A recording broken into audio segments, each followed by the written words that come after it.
नमस्कार दोस्तों। अ, अर्थशास्त्र विभाग एसएम कॉलेज चंदौसी के ऑनलाइन एजुकेशन हब में आप सभी का स्वागत है। अ, आज का विषय है लोक वित्त का अर्थ प्रकृति कार्यक्षेत्र और विषय, जो कि बीए इकोनॉमिक्स सेकेंड ईयर के द्वितीय प्रश्न पत्र सार्वजनिक वित्त व अंतर्राष्ट्रीय व्यापार का एक भाग है।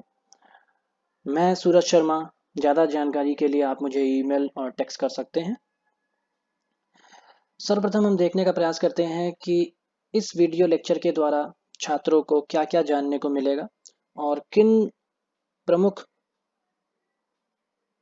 प्रश्नों का उत्तर देने में वे समर्थ हो पाएंगे।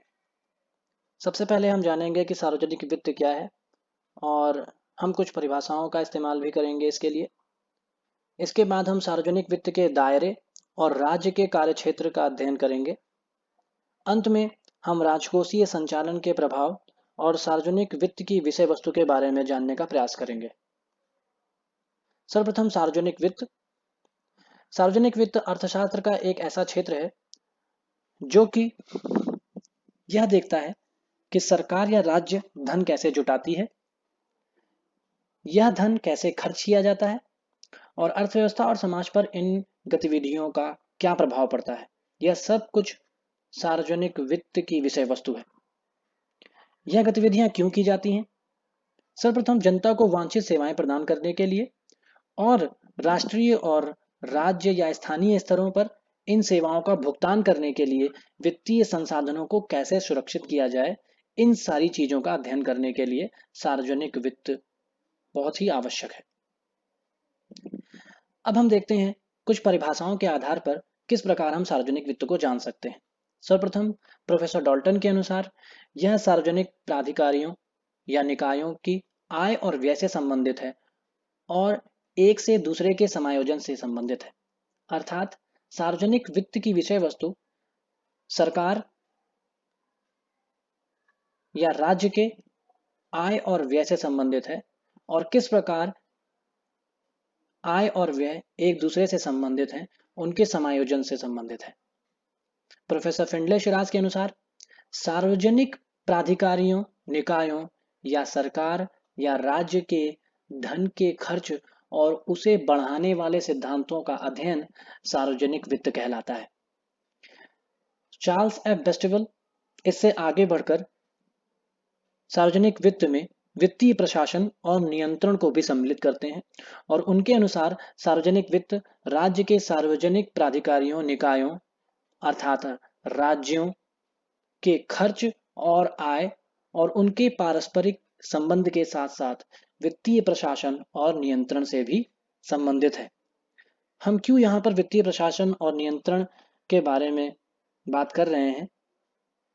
क्योंकि हमें पता है कि संसाधन बहुत ही सीमित हैं और इन संसाधनों को जब सरकार खर्च करती है तो सीमित संसाधनों का प्रयोग असीमित वांछितों के लिए करते समय हमें इस बात का बहुत ध्यान रखना पड़ता है कि यह खर्च जो है वो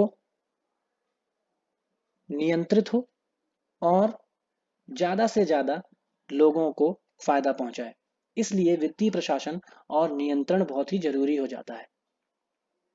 प्रोफेसर उर्सुला हिक्स के अनुसार सार्वजनिक वित्त की मुख्य सामग्री में जांच, मूल्यांकन और वे सभी विधियां शामिल होती हैं जिनके द्वारा सरकारी निकाय वांछितों की सामूहिक संतुष्टि प्रदान करते हैं और इन उद्देश्यों को पूरा करने के लिए आवश्यक धन सुरक्षित या एकत्रित करते हैं।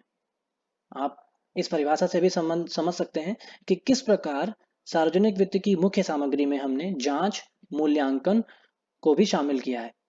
क्योंकि सीमित संसाधन है, इसलिए जब उन सीमित संसाधनों को हम खर्च करते हैं तो ये बहुत जरूरी हो जाता है कि उस खर्च की जांच हो, उसका मूल्यांकन हो और सरकारी निकाय द्वारा किस प्रकार वांछितों यानी वे सभी जरूरी वस्तुओं और सेवाएं जो कि लोगों को सामूहिक संतुष्टि प्रदान करती हैं, इनका उत्पादन किया जाए और इनके उत्पादन के लिए हमें चाहिए धन, जो कि बहुत ही आवश्यक है। तो इस धन को किस प्रकार से हम एकत्रित करें या सुरक्षित करें, इन सभी को हम सार्वजनिक वित्त में सम्मिलित करते हैं। अब हम जानेंगे सार्वजनिक वित्त के क्षेत्र या स्कोप के बारे में। तो सर्वप्रथम राष्ट्रीय, राज्य या स्थानीय सार्वजनिक निकायों के वित्त से संबंधित सार्वजनिक वित्त है। सार्वजनिक वित्त के दो भाग हैं। एक भाग है आय या प्राप्तियां, या जिसे हम राजस्व बोलते हैं, और दूसरा भाग है व्यय। जहां तक राजस्व की बात है, यह हमें करों से भी प्राप्त हो सकता है और गैर कर क्षेत्रों से भी प्राप्त हो सकता है, जैसे शुल्क, ऋण या वस्तुओं और सेवाओं की बिक्री के द्वारा। तथा व्यय वांछित वस्तुओं और सेवाओं के उत्पादन पर किया जाता है। सार्वजनिक वित्त उस तरीके का अध्ययन करता है जिसमें राजस्व एकत्रित किया जाता है और विभिन्न मदों पर व्यय किया जाता है। तो सार्वजनिक वित्त और कुछ नहीं बल्कि आय और व्यय की गतिविधियों से संबंधित है, और ये एक दूसरे से किस प्रकार से अंतर संबंधित हैं, इस सारी प्रक्रिया को हम सार्वजनिक वित्त के अंतर्गत अध्ययन करते हैं। इन मामलों से संबंधित सिद्धांतों, समस्याओं और नीतियों को भी इसमें शामिल करना अति आवश्यक हो जाता है। ऐसा क्यों? क्योंकि जब भी हम आय प्राप्त करने के लिए कुछ साधनों का प्रयोग करेंगे या व्यय के लिए कुछ साधनों का प्रयोग करेंगे, तो इनका उपयोग कुछ पूर्व निर्धारित सिद्धांतों के आधार पर होना अति आवश्यक है। जब हम ये गतिविधियां करते हैं तो हमें बहुत सारी समस्याओं का सामना करना पड़ेगा, जैसे कि सीमित संसाधनों का असीमित साध्यों पर चुनाव, और इसके लिए हमें नीतियों की आवश्यकता पड़ती है जिसके द्वारा हम ये लक्ष्य कर सकें कि हमें इन सीमित संसाधनों का किस प्रकार से व्यय करना है और कहाँ और कितना व्यय करना है। यहाँ पर एक बात जानना बहुत जरूरी हो जाता है कि हम अपने बजटीय प्रावधानों में सार्वजनिक राजस्व और सार्वजनिक प्राप्तियां की प्रविष्टियां अलग अलग करते हैं। जहां तक बात सार्वजनिक राजस्व की है, तो इसमें सार्वजनिक उधार या जिसे हम सार्वजनिक ऋण भी बोलते हैं और सार्वजनिक संपत्ति की बिक्री से जो प्राप्तियां होती हैं उनमें सम्मिलित उनको सार्वजनिक राजस्व में सम्मिलित नहीं किया जाता है। इसका मतलब प्राप्तियां, संपूर्ण प्राप्तियां सार्वजनिक उधार से भी हो सकती हैं, सार्वजनिक संपत्ति की बिक्री से भी हो सकती हैं, करों से भी हो सकती हैं, शुल्क से भी हो सकती हैं और वस्तुओं और सेवाओं की बिक्री से भी हो सकती हैं। लेकिन जहां तक सार्वजनिक राजस्व की बात है तो उसमें सार्वजनिक ऋण व सार्वजनिक संपत्ति की बिक्री से जो प्राप्तियां होती हैं उनको सम्मिलित नहीं किया जाता। नेक्स्ट हम राज्य के कार्यों के बारे में देखेंगे, और इसे जानने के लिए हमें दो दृष्टिकोणों को समझना बहुत जरूरी है, जिसमें पहला दृष्टिकोण लेजर फेयर पॉलिसी का है, जो कि न्यूनतम सरकारी गतिविधियों का सिद्धांत है। न्यूनतम सरकारी गतिविधियों की जो सिद्धांत है वह यह दर्शाता है कि सरकार को अपनी गतिविधियां कुछ सीमित क्षेत्रों तक ही रखनी चाहिए, जिसमें प्रमुख रूप से राष्ट्रीय सुरक्षा, कानून और व्यवस्था तथा न्याय और प्राथमिक आवश्यक कार्य जैसे सार्वजनिक या मेरिट वस्तु जो कि वांछित हैं के उत्पादन तक ही सीमित रखना चाहिए। इस तरह के विचार पूंजीवादी अर्थव्यवस्था की अवधारणा पर आधारित हैं, जो कि प्रमुख रूप से एडम स्मिथ, जो कि अर्थशास्त्र के जनक के नाम से जाने जाते हैं, के लेखों में प्रमुखतया मिलता है। एडम स्मिथ ने 1776 में an inquiry into the nature and causes of wealth of nations में लेजर फेयर पॉलिसी की अवधारणा का जिक्र किया, और उन्होंने बोला कि सरकार को अपनी गतिविधियां न्यूनतम रखनी चाहिए और केवल इन प्रमुख 3 कार्यों तक ही सीमित रखनी चाहिए, तथा बाजार प्रणाली निजी हाथों में सौंप देनी चाहिए और उसमें किसी प्रकार का हस्तक्षेप नहीं करना चाहिए। इस प्रकार से रोजगार की समस्या भी रोजगार की कोई समस्या उत्पन्न नहीं होती है और आर्थिक वृद्धि स्थिरता के साथ प्राप्त होती रहती है। दूसरा दृष्टिकोण जो कि इसके एकदम उलट है, वो राज्य के हस्तक्षेप को बहुत ही ज्यादा जरूरी मानता है तथा लोक हितकारी राज्य की अवधारणा पर आधारित है, क्योंकि लोक हितकारी राज्य के लिए वे सरकारी नियंत्रण पर बहुत अधिक जोर देते हैं। इसमें प्रमुख रूप से रॉबर्ट ओवन, जे एस मिल और जे एम कीन्स के विचार सम्मिलित हैं, प्रमुख रूप से जेएम कीन्स ने 1936 में general theory of employment interest and money में अपने विचार रखे, जो कि आधुनिक राज्य के कार्यों को भी दर्शाते हैं। उनके अनुसार सामाजिक जटिलताओं में वृद्धि के साथ साथ राज्य के कार्यों में असीमित वृद्धि होती है, और ऐसा करना इसलिए भी बहुत ज़्यादा जरूरी होता है कि जब मंदी की स्थिति होती है, उस स्थिति में जो निजी क्षेत्र होता है वह आगे बढ़कर निवेश करने के लिए प्रेरित नहीं होता है। ऐसी स्थिति में सरकार को अपने आय और व्यय के माध्यम से या राजकोषीय नीति के माध्यम से जो मांग में कमी है उसको बढ़ाने का प्रयास करना चाहिए, और इस प्रकार से कोई भी देश जो कि मंदी में फंसा है वो मंदी से बाहर निकल सकता है।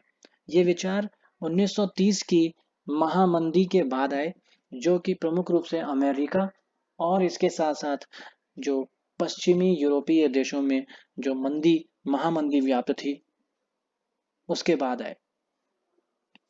राज्य का हस्तक्षेप या सरकारी नियंत्रण और लोक हितकारी राज्य की स्थापना एक समाजवादी अर्थव्यवस्था की अवधारणा पर आधारित है। इस प्रकार राज्य के कार्य अगर हम देखें तो पूर्व में राज्य के कार्यों को बहुत ही सीमित रखा गया, और बहुत ही सीमित रखने की अवधारणा थी। और जैसे जैसे सामाजिक जटिलताओं में वृद्धि होती गई, अर्थात आर्थिक वृद्धि के साथ साथ जब बहुत सारी सामाजिक वस्तुओं और मेरिट वस्तुओं की जरूरत पड़ने लगी और तेजी से जनसंख्या में वृद्धि हुई, तो राज्य के कार्यों में भी वृद्धि होने लगी और राज्य का हस्तक्षेप जो है वो बढ़ने लगा। राजकोषीय कार्यों के प्रभाव, जो कि हम राजकोषीय नीति के माध्यम से देखेंगे। अब हम देखने का प्रयास करेंगे कि इन राजकोषीय कार्यों का किन किन अलग अर्थव्यवस्था के विभिन्न और समाज के विभिन्न तबकों पर कैसा प्रभाव पड़ता है। सर्वप्रथम आर्थिक वृद्धि या विकास और उपभोग और निवेश पर इसका प्रभाव। दूसरा रोजगार पर इसका प्रभाव। तीसरा आय और धन के वितरण पर प्रभाव। और चौथा सामान्य कीमत स्तर और कुल मांग पर इसका प्रभाव। किसी भी राजकोषीय नीति के प्रमुख लक्ष्य होता है कि वह आर्थिक विकास को प्राप्त करे और उच्च आर्थिक वृद्धि को प्राप्त करे, और वो भी स्थिरता के साथ। ऐसा वह उपभोग और निवेश को नियंत्रित करके कर सकता है। दूसरा प्रमुख लक्ष्य होता है पूर्ण रोजगार की प्राप्ति। तीसरा प्रमुख लक्ष्य आय और धन के वितरण को समान बनाना, जो कि सरकार या राज्य करारोपण के माध्यम से और सामाजिक गतिविधियों के माध्यम से, जिनमें प्रमुखतया लोक कल्याणकारी राज्य की स्थापना के लिए किए गए कार्य सम्मिलित होते हैं, के द्वारा धन के और आय के वितरण को समान बनाने का प्रयास करती हैं। इसके साथ ही साथ सामान्य कीमत स्तर और कुल मांग को नियंत्रित करके राजकोषीय नीति आर्थिक वृद्धि के लक्ष्य को स्थिरता के साथ प्राप्त करने का प्रयास करती है। यहाँ पर स्थिरता के साथ आर्थिक वृद्धि का तात्पर्य सामान्य कीमत स्तर में ज्यादा उतार चढ़ाव न हो से लगाया जा सकता है। तो राजकोषीय नीति अगर हम देखें तो विकसित और विकासशील या कम विकसित देशों में आपको अलग अलग देखने को मिल सकती है। जैसे विकसित देशों में प्रमुख रूप से मांग में कमी को लक्ष्य किया जाता है राजकोषीय नीति के द्वारा, जबकि विकासशील देशों की जो जरूरतें हैं वो अलग हैं, और यहाँ पर आर्थिक विकास व वृद्धि पर फोकस किया जाता है राजकोषीय नीति के माध्यम से, और साथ ही मुद्रास्फीति को नियंत्रित रखते हुए। तो मुद्रास्फीति बहुत ज्यादा भी नहीं होनी चाहिए और जो मुद्रास्फीति बहुत कम भी नहीं होनी चाहिए। तो आर्थिक विकास मुद्रास्फीति को नियंत्रित करते हुए राजकोषीय नीति के लक्ष्य को प्राप्त किया जाता है। इस राजकोषीय नीति के प्रमुख उपकरण के रूप में अगर हम देखें तो एक तरफ है सार्वजनिक व्यय, जिसके द्वारा सरकार सार्वजनिक व्यय या सरकारी व्यय में कमी करके या बढ़ोतरी करके आर्थिक विकास के विभिन्न लक्ष्यों को प्राप्त कर सकती है। और इसके साथ ही साथ कराधान या सार्वजनिक ऋण और बजटीय प्रावधान के द्वारा भी सरकार इन प्रमुख आर्थिक विकास के चरों को प्रभावित कर सकती है। अब हम देखेंगे कि सार्वजनिक वित्त की विषय वस्तु क्या है।